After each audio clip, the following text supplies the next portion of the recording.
Hello guys, mind facts by Shiyon എന്ന YouTube ചാനലിലേക്ക് എല്ലാവർക്കും സ്വാഗതം.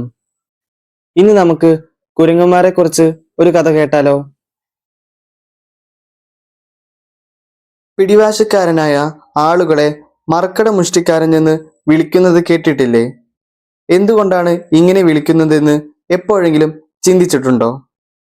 പിടിവാശിയും മർക്കടത്തിന്റെ മുഷ്ടിയായത് കുരങ്ങന്റെ കൈയുമായി എന്തെങ്കിലും ബന്ധമുണ്ടോ? ഉണ്ടെന്നതാണ് വസ്തുത. കുരങ്ങുകൾക്ക് ഒരു സ്വഭാവമുണ്ട്. ഇഷ്ടമുള്ള എന്തെങ്കിലും ഭക്ഷ്യവസ്തു കയ്യിൽ കിട്ടിയാൽ കുരങ്ങ് അത് പിന്നെ വിടില്ല. ഇത് അറിയാവുന്ന ആദിവാസികൾ ഒരു സൂത്രം പ്രയോഗിച്ച് അവയെ കെണിയിലാക്കുകയും ചെയ്യും. വായുവട്ടം കുറഞ്ഞ കുടത്തിൽ കുരങ്ങിന് ഇഷ്ടപ്പെട്ട ഒരു കിഴങ്ങോ മാങ്ങയോ പോലുള്ള ഏതെങ്കിലും പഴമോ മറ്റോ ഇട്ടുവയ്ക്കുന്നു. കുടം നന്നായി മരച്ചുവട്ടിൽ കെട്ടിവയ്ക്കും. പാവം കുരങ്ങച്ചൻ ആർത്തിയോടെ കുടത്തിൽ കൈയിട്ട് ഭക്ഷണ സാധനം എടുക്കും. എന്നാൽ സാധനം പിടിച്ച് ചുരുട്ടി മുഷ്ടി നിവർത്താതെ കുരങ്ങന് കൈ പുറത്തെടുക്കാൻ കഴിയില്ല. ആഹാരം ഉപേക്ഷിക്കാൻ കുരങ്ങങ്ങോട്ട് തയ്യാറാകുമില്ല. ആഹാര വസ്തുവോടുകൂടി കൈ പുറത്തെടുക്കാനുള്ള തീവ്ര ശ്രമത്തിലാകും കുരങ്ങ്. ഇത് നോക്കി മറിഞ്ഞിരിക്കുന്ന മനുഷ്യൻ ഓടി വരുമ്പോൾ കുരങ്ങച്ചൻ വേഗം സ്ഥലം വിടാൻ നോക്കും. എന്നാലും കിഴങ്ങോടുകൂടി മാത്രം കൈ പുറത്തെടുക്കാനായിരിക്കും അവന്റെ ശ്രമം. തന്നെ കൊല്ലാൻ വരുന്നു എന്നറിഞ്ഞാൽ പോലും കുരങ്ങ് മുറുക്കിയ മുഷ്ടി നിവർത്തി ഭക്ഷ്യവസ്തുവിലുള്ള പിടിവിടില്ല. ഈ മണ്ടത്തരത്തിന്റെ പേരിൽ അവൻ അപകടത്തിൽ പെടുകയും ചെയ്യും. അനാവശ്യവും ആപത്കരവുമായ പിടിവാശിക്ക് മർക്കട മുഷ്ടി എന്നു പേര് വന്നത് എങ്ങനെ എന്ന് ഇപ്പോൾ മനസ്സിലായല്ലോ.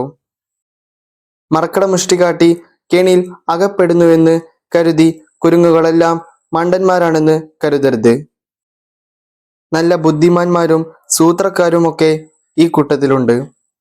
കുരങ്ങുകൾ പരസ്പരം ആശയവിനിമയത്തിന് സവിശേഷ മുഖഭാവങ്ങൾ, ചില പ്രത്യേക ശബ്ദങ്ങൾ, ചലനങ്ങൾ എന്നിവ ഉപയോഗിക്കാറുണ്ട്. ഉദാഹരണമായി കപ്പൂച്ചിൻ കുരങ്ങുകൾ പലതരം ഇരപിടിയന്മാരെ സൂചിപ്പിക്കാൻ പലതരം ശബ്ദങ്ങൾ പുറപ്പെടുവിക്കാറുണ്ട്.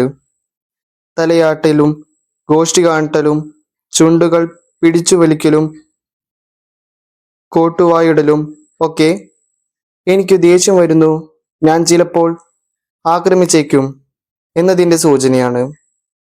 അതിനാൽ കൂട്ടുകാർ ഇനി കുരങ്ങിനെ കാണുമ്പോൾ അവന്റെ ചലനങ്ങൾ ശ്രദ്ധിക്കുമല്ലോ. കുരങ്ങുകളുടെ കൂട്ടത്തിൽ ഏറ്റവും ഉച്ചത്തിൽ ശബ്ദമുണ്ടാക്കുന്നത് ഹൗളർ കുരങ്ങുകളാണ്.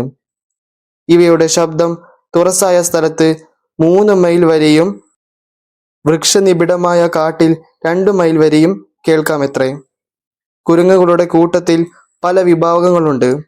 സിംഹവാലൻ കുരങ്ങൻ, ഹനുമാൻ കുരങ്ങ്, കരിങ്കുരങ്ങ്, ചിമ്പാൻസി, ഗൊറില്ല, ഒറാങ്ങുട്ടാൻ, അങ്ങനെ ഒട്ടേറെ ഇനങ്ങൾ. ഇവയോരോന്നും വ്യക്തമായ ശാരീരിക പ്രത്യേകതകളും സവിശേഷ സ്വാഭാവിക രീതിയും ഉള്ളവയാണ്. ചിലത് വളരെ വലുതും ചിലത് വളരെ ചെറുതുമാണ്. കുരങ്ങുകളുടെ കൂട്ടത്തിൽ ഏറ്റവും ചെറുത് പിഗ്മി മാർമോസെറ്റ് എന്ന ഇനമാണ്. ഇതിന്റെ ഭാരം വെറും 85 മുതൽ 140 ഗ്രാമാണ്. വലുപ്പമാകട്ടെ 117 ടു 159 മില്ലിമീറ്ററും. കുരങ്ങുകൾ കൂടുതലായും ഇഷ്ടപ്പെടുന്നത് പഴങ്ങളാണെങ്കിലും ഇവയിൽ മിക്ക ഇനങ്ങളും മിശ്രബുക്കുകളാണ്. കുരങ്ങുകൾ വാഴപ്പഴം തിന്നുന്നത് കേട്ടിട്ടുണ്ടോ? അവ ഒരിക്കലും പഴത്തൊലി തിന്നാറില്ല. തോലുരിഞ്ഞ പഴം മാത്രമേ തിന്നാറുള്ളൂ. പരിശീലനം നൽകിയ കുരങ്ങുകളെ ചലന വൈകല്യമുള്ള ആളുകളുടെ സേവനത്തിനായി ഉപയോഗിക്കാറുണ്ട്. മുൻകാലങ്ങളിൽ ഇവയെ സർക്കസിലും മറ്റും ഉപയോഗപ്പെടുത്തിയിരുന്നു. പരീക്ഷണങ്ങൾക്കായും ഇവയെ ഉപയോഗിക്കുന്നു. കുരങ്ങുകൾ ചില രോഗങ്ങളുടെ വാഹകരാക്കാറുണ്ട്.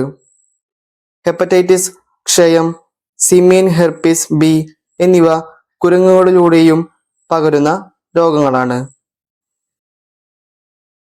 ഇന്നത്തെ വീഡിയോ ഇത്രയേ ഉള്ളൂ. വീഡിയോ ഇഷ്ടമായാൽ തീർച്ചയായും ലൈക്ക് ചെയ്യുക, ഷെയർ ചെയ്യുക, സബ്സ്ക്രൈബ് ചെയ്യുക.